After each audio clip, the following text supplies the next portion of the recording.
Eu sou Ana Maria Lousada e hoje vamos dar continuidade à nossa jornada Família Amiga. Nessa primeira temporada, estamos discorrendo sobre um assunto que é muito importante. Por que educar com diálogo? Quem ainda não assistiu ao primeiro episódio, é muito importante dar uma paradinha, acessá-lo e procurar entender o que nós estamos discorrendo sobre o sentido de educar com diálogo. Aqui no segundo episódio, nós vamos discutir sobre os 9 erros, como e por que evitá-los. O que significa erros? A palavra erro é proveniente da palavra latina errare, que significa falhar ou fazer algo errado. Como nós estamos falando de educação no contexto familiar, nós vamos discutir sobre alguns erros que comumente vivenciamos na educação dos filhos. Erros que nós precisamos tomar ciência para podermos ressignificá-los. Nessa dimensão, nós podemos destacar que não somos perfeitos. É muito importante nós pararmos para pensar sobre os erros sem perder de vista que não somos perfeitos, que vamos errar, mas que estamos em busca de acertar. Existe um ditado popular que diz: errar é humano. A gente fala isso muito, principalmente quando a gente erra. No sentido da gente aliviar um pouquinho, a gente fala, errar é humano. E de fato é humano. Nós, seres humanos, estamos no processo de aprendizado. E enquanto pai, enquanto mãe, também estamos no processo de aprendizado. A gente aprende a educar, enquanto babá, enquanto educadoras e educadores de crianças. Nós aprendemos a educar. Isso nós falamos muito no primeiro episódio. Não somos perfeitos, cometemos erros. Quando a gente procura entender que somos humanos, somos passíveis de erros e que por isso nós precisamos aprimorar o nosso cotidiano e que por não sermos perfeitos a gente precisa estudar para poder acertar mais, nós vamos ressignificando as nossas ações, nós vamos ressignificando as nossas orientações. Por isso que nós estamos trazendo essas questões aqui no segundo episódio, quando nós estamos nos propondo a chamar a atenção sobre alguns erros que precisam ser ressignificados. É um equívoco o ato de errar? O que vocês pensam sobre essa questão?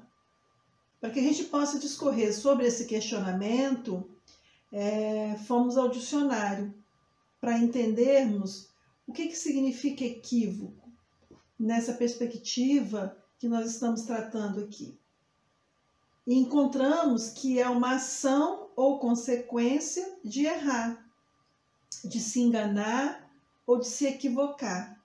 Muitas vezes nós erramos porque estamos equivocados em relação a alguma coisa. O único homem que está isento de erros é aquele que não arrisca acertar. Achei muito interessante trazer isso aqui, por quê? Porque quando nós estamos no processo de educar as crianças, nós corremos alguns riscos. E nós precisamos arriscar em algumas questões. Ensinar é isso, acertar, errar, ousar. Nós precisamos buscar alternativas, sugestões, trocar ideias com outras pessoas, fazer isso que nós estamos fazendo aqui. Mas nós não podemos perder de vista que acertar é melhor. Não podemos ficar achando que errar é humano, eu tenho que ousar, tenho que errar mesmo. Não. Eu tenho que ousar para buscar novas possibilidades, porque acertar é melhor. Então, a minha meta é acertar. Mas no processo de procurar acertar, eu tenho que ter consciência que também vou errar. E que os meus erros estão alinhados com alguns equívocos que ainda eu tenho em relação ao processo de educação no contexto familiar. Alguns erros cotidianos.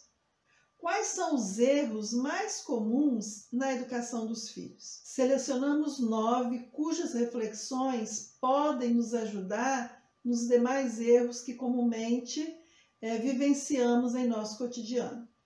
Destacamos esses erros no e-book 9 erros que devemos evitar na educação dos filhos.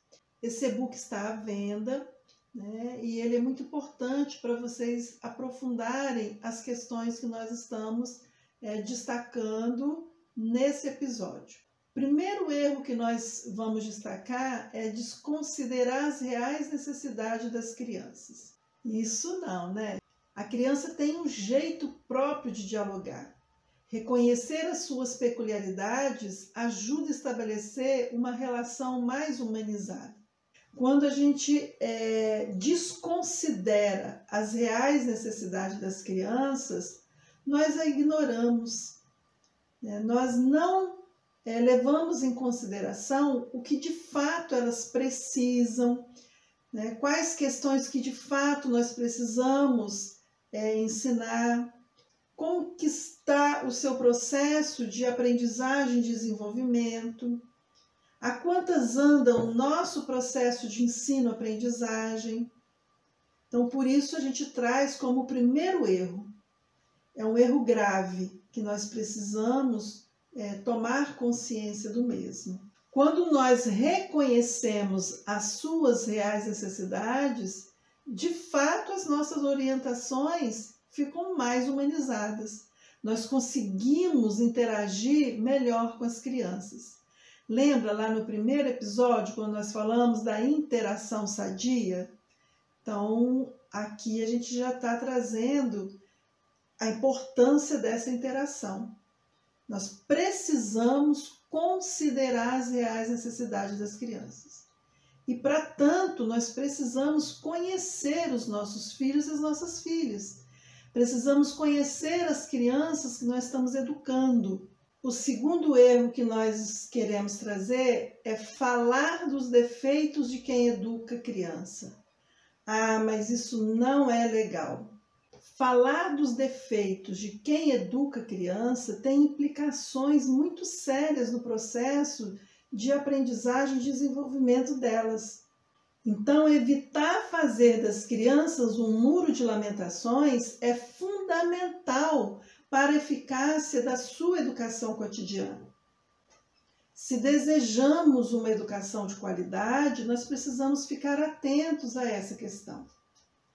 Muitas pessoas, na intenção de desabafar com as crianças, falam dos seus parceiros, falam das demais pessoas que estão na corresponsabilidade de educá-las. Outras pessoas, com raiva às vezes, do parceiro, da parceira, fica evidenciando os seus defeitos perto das crianças. Então aqui tem 2 dimensões. Ou a pessoa fala diretamente para a criança, fazendo delas um muro de lamentação, ou então fala perto da criança. Isso não é bom. A criança acaba desacreditando dessas pessoas. Tomemos alguns cuidados que são fundamentais. Vamos evitar falar desses defeitos na frente da criança. A gente fala dos defeitos com a própria pessoa.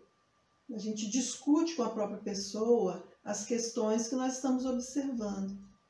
Não é com a criança que a gente tem que falar, nem perto dela. Outro equívoco é desautorizar quem educa na frente da criança. Isso também não é prudente. Aqui nós podemos destacar que o equilíbrio de opiniões por parte de quem educa faz um bem enorme às crianças.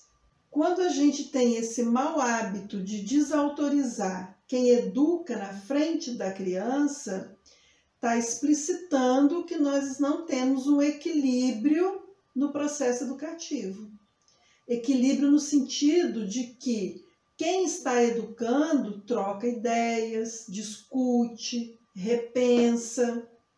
Então, é muito melhor quando a gente observar que o outro está cometendo algum equívoco no processo de orientação, que a gente converse depois sobre isso, não na frente da criança. Muito menos chamar atenção, brigar. Isso faz com que enfraqueça o processo educativo. A pessoa que está sendo chamada a atenção fica desacreditada. O quarto erro que selecionamos é determinar as regras sem ouvir as crianças. Mas isso acontece muito. E aqui nós destacamos que combinados, quando dialogados, transformam relações entre adultos e crianças. Então, nós estamos falando que não é prudente determinar as regras sem ouvir as crianças. No e-book, a gente conversa muito sobre essas questões, sobre regras que fazem parte dos combinados e regras que fazem parte das normas. E existe uma diferença entre combinados e normas. Combinados é quando nós estamos dialogando com as crianças, trocando ideias e levando em consideração as suas opiniões no processo educativo, né, nas vivências a serem realizadas. E normas são aquelas situações que precisam ser respeitadas e vivenciadas, independente se gostamos ou não. Então, escovar os dentes todos os dias, por exemplo, faz parte de uma norma. É importante escovar os dentes e todos vão escovar os dentes. Agora, se vamos escovar os dentes com a escova vermelha ou com a escova amarela, eu posso combinar com as crianças. Ela pode opinar qual a cor da escova que ela deseja. Percebe? Então, essas questões nós precisamos levar em consideração no processo educativo. O quinto erro nós destacamos que é subestimar a importância de definir limites. Esse a gente não pode deixar de destacar. Os limites tornam as orientações mais claras quando bem discutidos e orientados. Esse erro tem relação com o anterior. Educar com diálogo é sim levar em consideração o que a criança fala, mas nem tudo, porque a criança não sabe de tudo. E quem precisa saber um pouco mais sobre a melhor forma de educá-la e o que ela precisa aprender, somos nós. E para isso nós precisamos estabelecer alguns limites para que ela possa se desenvolver com qualidade. Tem momentos que nós precisamos dizer não, tem momentos que nós vamos acatar, tem momentos que nós vamos dizer o que ela tem que fazer e ela precisa fazer. Tem momentos que nós vamos ouvir a opinião dela, inserir a opinião dela no processo e depois vamos voltar a conversar. Então, quando nós subestimamos a importância dos limites, nós comprometemos o processo educativo. A criança fica à deriva. Até o próprio processo de construção da autonomia da criança requer limites. Limites claros, com coerência. Limites que levem em consideração o tempo e espaço da infância, que levem em consideração o momento que a criança está vivendo. Limites que sejam adequados à sua faixa etária. Então, isso é muito importante nesse processo. No sexto erro, nós complementamos essa questão, que é ignorar os questionamentos das crianças. Nossa, isso acontece muito e não pode acontecer. Às vezes a gente fala assim, nossa, a criança tem o porquê, tudo ela quer saber porquê. Sim, ela está no processo de aprendizagem de tudo. Quando ela está perguntando, ela está buscando entender o que ela está vivendo. Ou ela pergunta também porque ela não está concordando. Então, nós temos que ficar atentos e atentas a essas questões que as crianças trazem no cotidiano, sejam elas mais simples ou as mais complexas, todas são importantes nesse processo. Quando nós levamos em consideração os questionamentos das crianças, nós qualificamos o processo educativo, porque nós estabelecemos uma interação sadia. E a autoridade que nós estamos exercendo nesse processo educativo, ela precisa ser considerada, porque uma autoridade que condiciona o comportamento sem mostrar a importância das questões que precisam ser orientadas, não se revela autoridade educadora.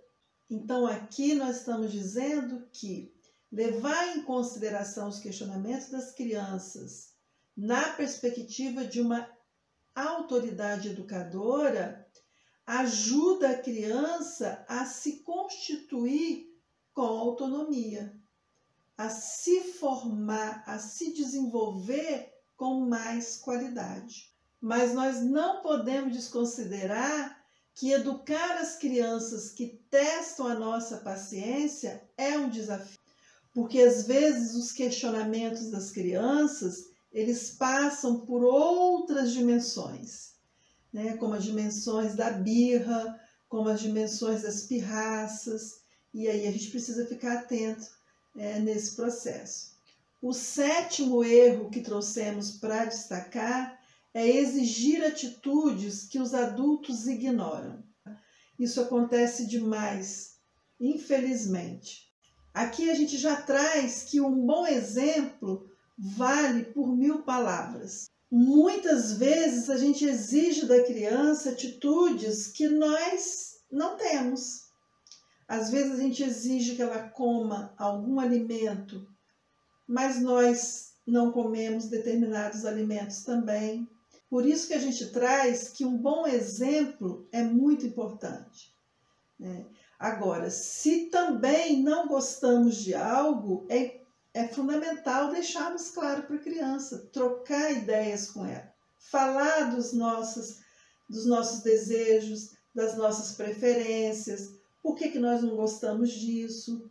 Dizer também que às vezes a gente não gosta de determinadas coisas, mas nós fazemos, nós realizamos, né? Para que ela vá percebendo que existem coisas na vida que nós não gostamos e que nós precisamos vivenciar.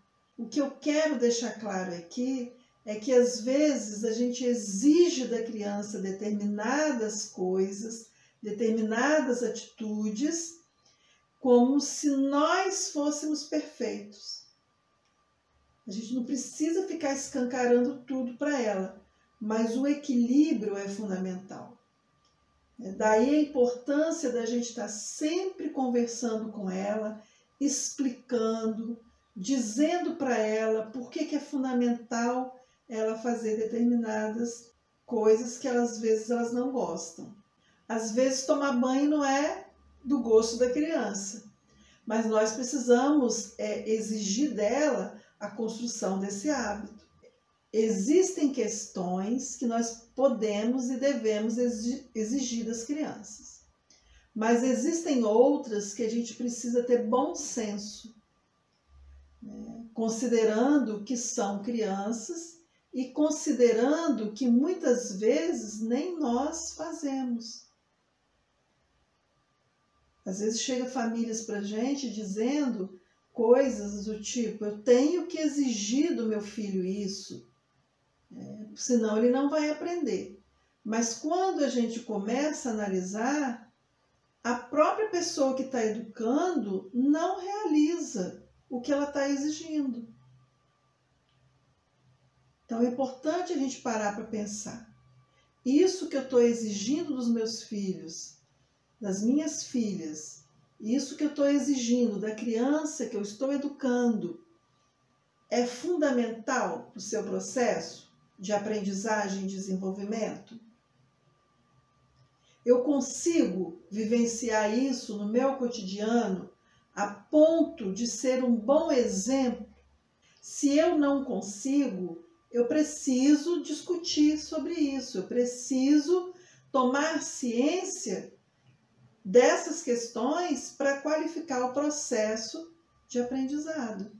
E aí as crianças vão entendendo que nós somos passíveis de erros. Nós não precisamos ter receio de perder a autoridade quando nós estamos nesse processo, desde que tenhamos uma autoridade educadora. O 8º erro que a gente traz é desconsiderar os motivos da birra. Esse é um desafio que quase todos nós vivemos e às vezes ficamos sem saber o que fazer. Então, por isso, a gente já faz um questionamento. Birras ou reivindicações? Eis a questão. Nós falamos lá atrás sobre os questionamentos das crianças, os porquês que elas trazem.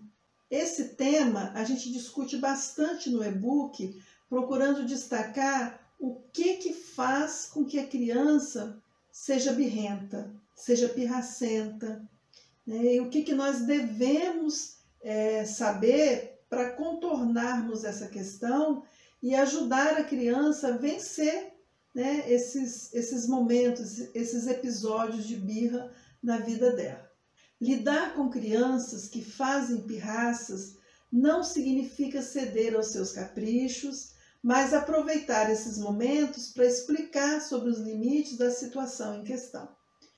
Então, por isso que a gente precisa ter clareza dos limites, precisamos ter uma autoridade educadora, precisamos considerar as reais necessidades das crianças, precisamos saber sobre o processo de desenvolvimento das crianças, precisamos reconhecer quem é a nossa criança que nós estamos educando.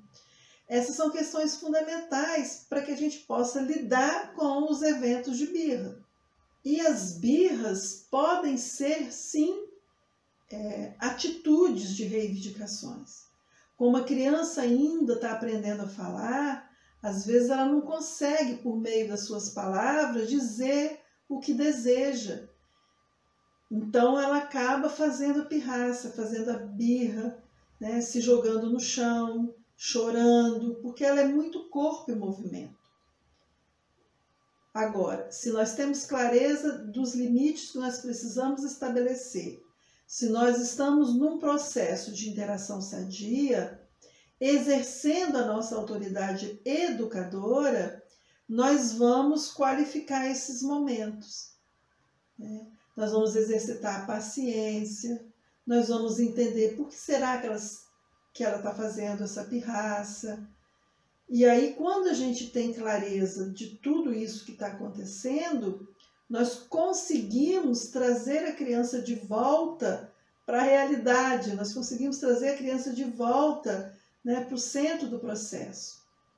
E quando a gente consegue trazê-la, né, ela vai se apropriando melhor das questões que nós estamos trazendo, das questões que nós estamos orientando, né, e vai entendendo que não precisa fazer birra.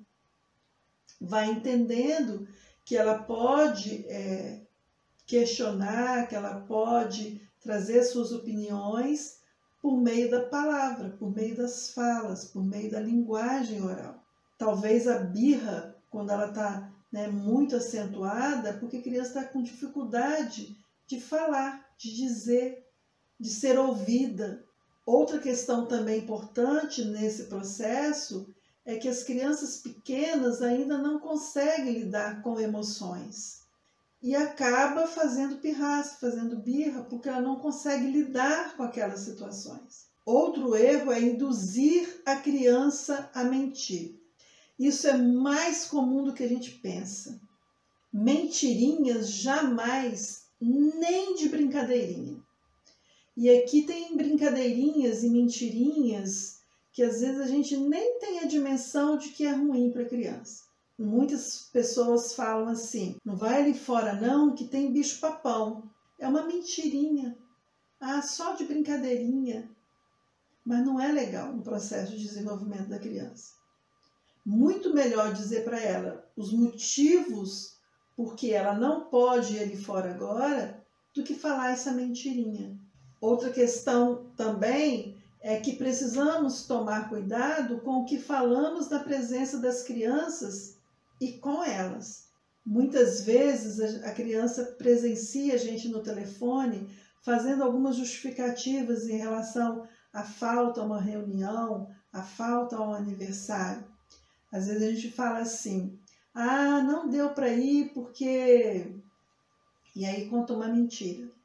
E a criança fica olhando, mas isso aconteceu? Isso não aconteceu? Às vezes ela não fala, mas ela pensa. E ela vai aprendendo, né, que contar essas mentirinhas fazem parte do nosso cotidiano. Então, esse é um erro, porque sem perceber nós estamos induzindo a criança a mentir. Porque se nós somos exemplos no processo, nós somos os seus educadores e as suas educadoras, e estamos fazendo isso, na cabeça da criança, isso é certo. Então, por isso que a gente fala, né, e reafirma, mentirinhas jamais, nem de brincadeirinha. Educar com diálogo. Esse é o nome do nosso programa, né, porque nós acreditamos muito que uma educação de qualidade precisa se pautar na perspectiva dialógica. A educação com diálogo é sempre mais eficaz no processo de formação de sujeitos éticos, honestos e sensatos.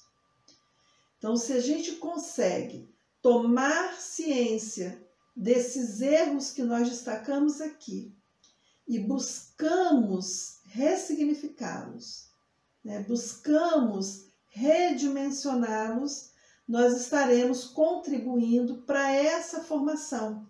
Outra questão que é fundamental da gente ficar atentos, né, e atentas é quais são os motivos dos erros. Nós já poderíamos destacar aqui já de primeira que os erros cometidos em nosso cotidiano explicitam a nossa concepção de criança, de infância, de família e também de educação. Quase todos os erros que nós destacamos aqui tratam disso. Subjacentes aos mesmos estão questões que são peculiares à nossa concepção de criança, por exemplo. Quando nós fazemos das crianças um muro de lamentações, nós estamos trazendo a criança enquanto uma miniatura de adulto. Coisas que nós falaríamos com um adulto. Quando nós estamos contando mentirinhas perto da criança ou falando de quem educa perto dela, é porque nós estamos ignorando que ela é um ser que pensa.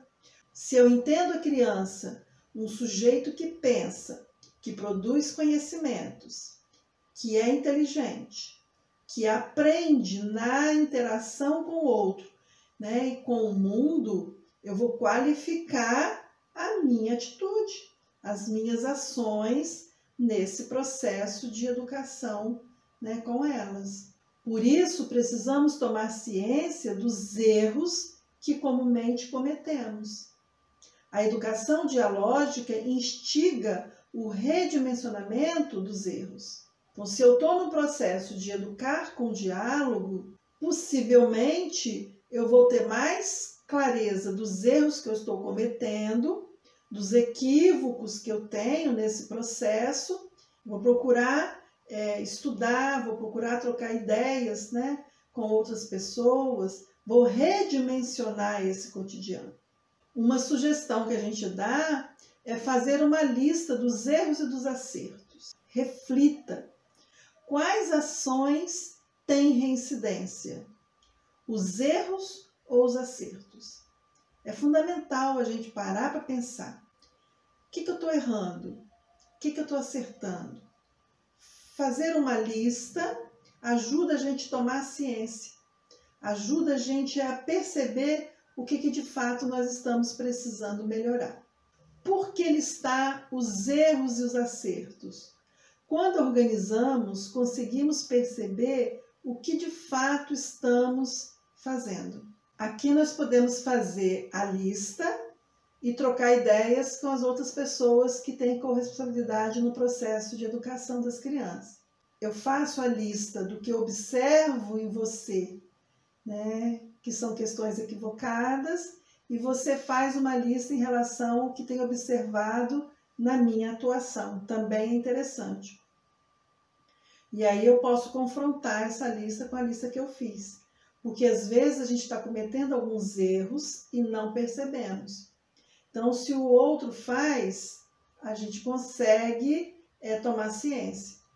E aí a gente pode problematizar, pode questionar, pode conversar sobre, né, os erros, né, verificando o que a gente tem que acertar, o que tem que melhorar. A mesma coisa fazer com os acertos. Além da gente fazer a lista da gente, também fazer a lista, né, do outro, o outro fazer a nossa.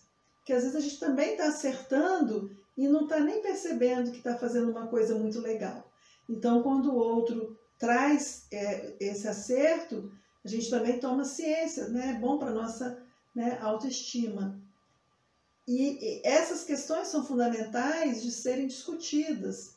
Lembra lá no primeiro episódio, quando a gente falava, né, da importância do diálogo, de discutir entre nós que educamos, né, a qualidade do processo? Então, fazer essa lista aqui é uma dica muito legal, dá muito certo. Uma outra dica que a gente traz é qualidade na rotina. Então, educar requer rotina. Assim podemos organizar a nossa vida cotidiana, porque educar os filhos e as filhas é uma tarefa diária. A educação familiar é uma tarefa cotidiana, precisa acontecer todos os dias. Se nós não temos uma rotina bem organizada, alguma coisa vai se perder, principalmente aquelas que são mais desafiadoras. Então, a rotina vai nos ajudar, inclusive, a trazer as situações mais desafiadoras para o foco. Se tem alguma coisa no meu cotidiano que eu preciso me dedicar mais, então a rotina vai me ajudar quando eu a organizo de uma forma equilibrada. Existem algumas atividades que eu posso deixar para depois, porque isso eu preciso trazer para essa semana, por exemplo. Então vamos pensar, né, que o meu filho está fazendo birra demais sobre uma determinada questão. Então eu preciso focar essa questão nessa semana, ter mais tempo com essa criança nessa semana, procurando resolver essa questão. Né? A minha criança está com um problema, né, no dever de casa.